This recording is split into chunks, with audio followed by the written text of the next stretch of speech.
So thank you, Chair Garlick, Chair Lewis, and members of the committee for taking us out of order. We're here today to speak in support of H3567 S2388, an act to provide a sustainable future for rural schools. I'm proud to have introduced this bill with my Senate colleague, Joe Comerford, and with the strong support of communities and organizations across the Commonwealth. In 2019, the Student Opportunity Act was signed into law. It included a commission to examine the unique fiscal challenges facing rural school districts and districts with low and declining enrollment.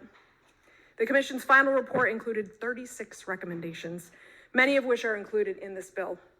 As a result of the commission's work, we understand that insufficient per pupil funding is at the heart of the challenge that is faced by rural school districts. For decades, these schools have increasingly struggled under the burden of circumstances that other communities do not encounter, including bumping up against the Prop 2.5 ceiling.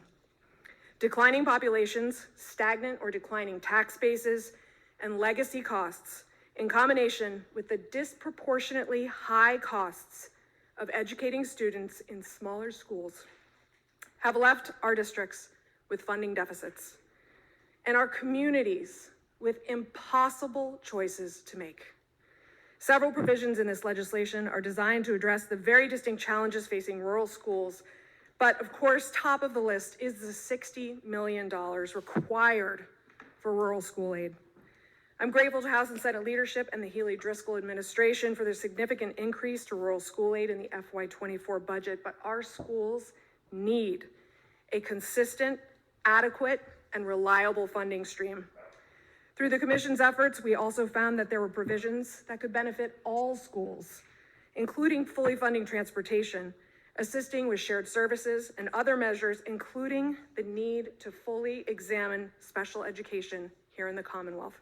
I want to recognize Senator Comerford and Rep. Dan Carey's efforts in this area.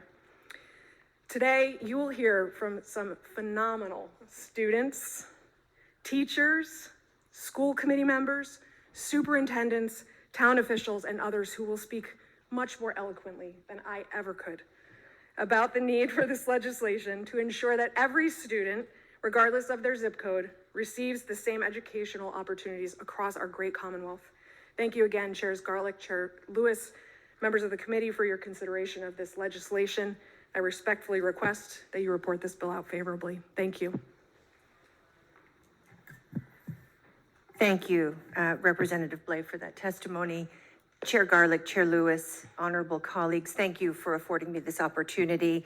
I'm going to speak very, very briefly to the bill because Rep. Blais did such a great job. I also want to just note that you have an act providing a sustainable future for, an act fairly reimbursing local school transportation for foster children also before you today. I filed that with Rep. Farley-Bouvier. And as you know, Auditor Bump found that when foster children continue their education at their school of origin, transportation cost is supposed to be covered by federal sources. However, the auditor found that only 17% of districts are reimbursed. It's about the arduousness of actually asking the federal government for reimbursement. So this simply shifts that work to DCF, and then our districts will get reimbursed.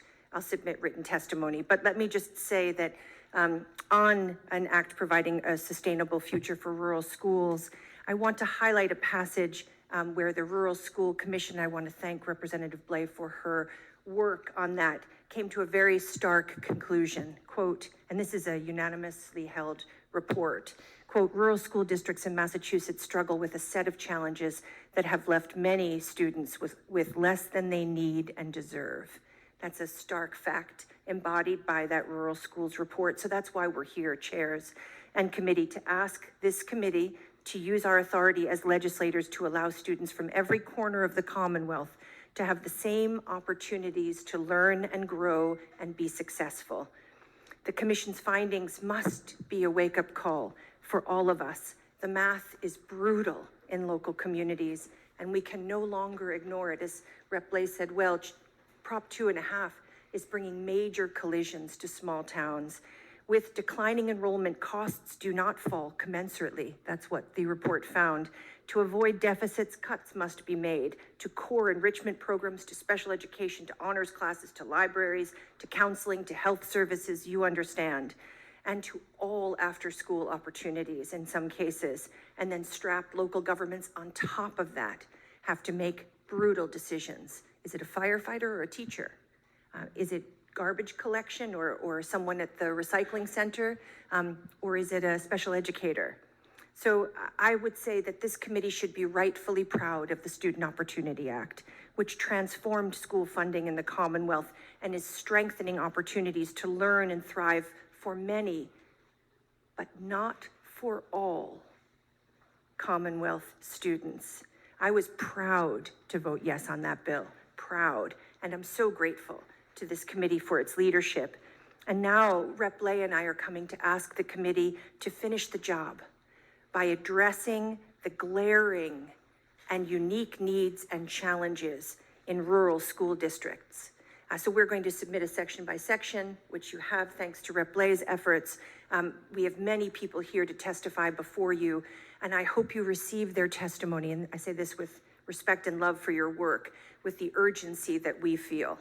We cannot let another session lapse without helping our rural schools and our schools with low and declining enrollment. And I'm grateful for the funding gains, but we know so much more needs to be done. Thank you so much.